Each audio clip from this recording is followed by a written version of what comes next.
అందరికీ నమస్కారం అండి. ఈరోజు కూడా మనం అసెంబ్లీ సెషన్స్ చూడడం జరిగింది.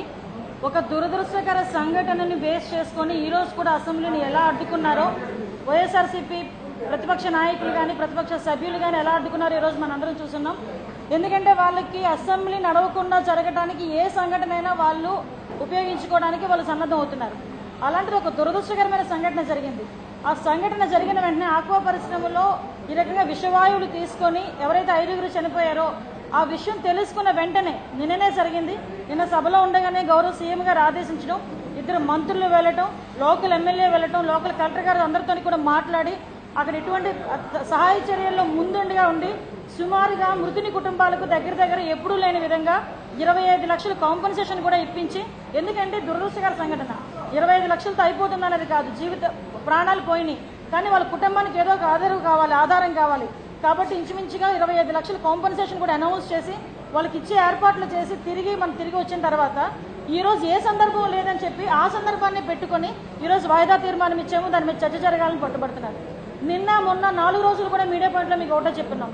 క్వశ్చన్ అవర్ అన్నది మా హక్కు. 175 మంది ఎమ్మెల్యేల మా హక్కుని వాళ్ళు కాలరాసే హక్కు జగన్మోహన్ రెడ్డికి ఎక్కడుంది? జగన్మోహన్ రెడ్డి గారికి అసలు రూల్స్ అండ్ రెగ్యులేషన్స్ తెలుసా? ఆఖరి రోజు ఈరోజు అసెంబ్లీ జరుగుతున్న తీరులో ఆఖరి రోజు ఈరోజు మళ్ళా మనం జూలై ఆగస్టు వరకు తిరిగి అసెంబ్లీలో మనం అడుగు పెట్టలేం. ప్రజా సమస్యల మీద ఎన్నో చర్చించాల్సిన అంశాలు ఉన్నాయి. నువ్వు ఒక్కడమే మాట్లాడితే సరిపోదు, నీ సభ్యులు మాట్లాడాలి, మేం మాట్లాడాలి. ప్రతిసారి స్పీకర్ పోడియం దగ్గరకు వచ్చి స్పీకర్ పోడియం చుట్టుముట్టి నువ్వు చేస్తున్న అల్లరి రభస చూస్తుంటే అసలు మీరు ఏ దిశగా వెళ్తున్నారో కూడా అర్థం కాని పరిస్థితి. కొన్ని మీరన్నట్టు ఆక్వా పరిశ్రమల మీద చర్చ జరగాలి అన్నారు. ఒకనొక టైంలో మీ భారతీ సిమెంట్స్కి సంబంధించి 2008లోని భారతీ సిమెంట్స్ స్లాబ్ కూలి ఇంచుమించుగా ఒక అతను చనిపోయి సుమారుగా 10 మందికి తీవ్ర గాయాలయ్యాయి. ఆ టైంలో సీఎం గారు తనేడు అని ఇప్పుడు ఎమ్మెల్యేగా ఉన్న చెవిరెడ్డి భాస్కర్ రెడ్డి గారు 108 తప్పించడానికి కూడా ఇష్టపడలేదు. అంటే వీళ్ళ పరిస్థితి ఏ రకంగా ఉందో చూడండి. అది కూడా కడప జిల్లా నల్లింగాయపల్లి 27/1/2008లో జరిగింది.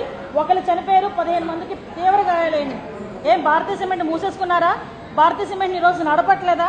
మీ హయాంలో రాంకీ ఫార్మాసిటికల్ సంబంధించి చాలా ఘోరాలు జరిగినాయి. ఆ రోజుల్లో కూడా రాంకీకి సంబంధించి పేలుడుతో కంపించిన నగరం అని చెప్పి ఒకటి, అలా రకరకాలైన రసాయన పరిశ్రమలో పేలుడు, ఇవన్నీ కూడా రాంకీకి సంబంధించిన టైంలో జరిగిన పేలుడుకు సంబంధించిన వివరాలు. ఇవన్నీ ఇలాంటి వివరాలు జరిగినప్పుడు ఆ రోజుల్లో రాంకీని ఎందుకు నువ్వు ఊహించలేదు అంటే ఇప్పుడు విషయం ఏంటంటే ఇప్పుడు పరిశ్రమలు వస్తున్నాయి, అనేక రకాల పరిశ్రమలు వస్తున్నాయి. లోటు బడ్జెట్లో కూడా చంద్రబాబు నాయుడు గారు చాలా పెర్ఫెక్ట్గా పనిచేసుకోగలుగుతున్నారు. ఈ రకంగా ఇప్పుడు ఇవన్నీ కూడా మీకు ఇస్తానండి. రసాయన పరిశ్రమల్లో వాళ్ళ నాన్న హయాంలో ఎన్ని రకాలుగా జరిగినాయి. ఆ టైంలో ఎందుకు స్పందించిన జగన్మోహన్ రెడ్డి ఈరోజు స్పందిస్తున్నారంటే కేవలం ఈరోజు నేను నొక్కి చెప్పగలను, సూటిగా కూడా చెప్పగలను, కేవలం ఆయన బ్లాక్ మెయిలింగ్ నేచర్, పరిశ్రమల్ని బ్లాక్ మెయిల్ చేస్తున్నారు. అతనికి బ్లాక్ మనీ బ్లాక్ మెయిల్ ఈ రెండు కూడా ఒక ఎజెండాగా ముందుకెళ్తున్న మనిషి. ఆల్రెడీ బ్లాక్ మనీలో సిబిఐ ఎంక్వైరీ జరుగుతుంది. ఈరోజు బ్లాక్ మెయిలింగ్ పరిస్థితి కల్పించి పరిశ్రమలు రాకుండా ఉండేటట్టు చేసి ఒక యుద్ధ వాతావరణం క్రియేట్ చేసి పరిశ్రమలు రాకుండా ఉంటే ఉద్యోగాలు రావు, ఉద్యోగాలు రాకపోతే చంద్రబాబు నాయుడు గారి గవర్నమెంట్ మీద ఎవరైతే నిరుద్యోగులు ఉన్నారో వాళ్ళకున్న నమ్మకం పోతుంది అని ఒక దురుద్దేశంతో ఈరోజు పరిశ్రమలు అడ్డుకుంటున్నారు.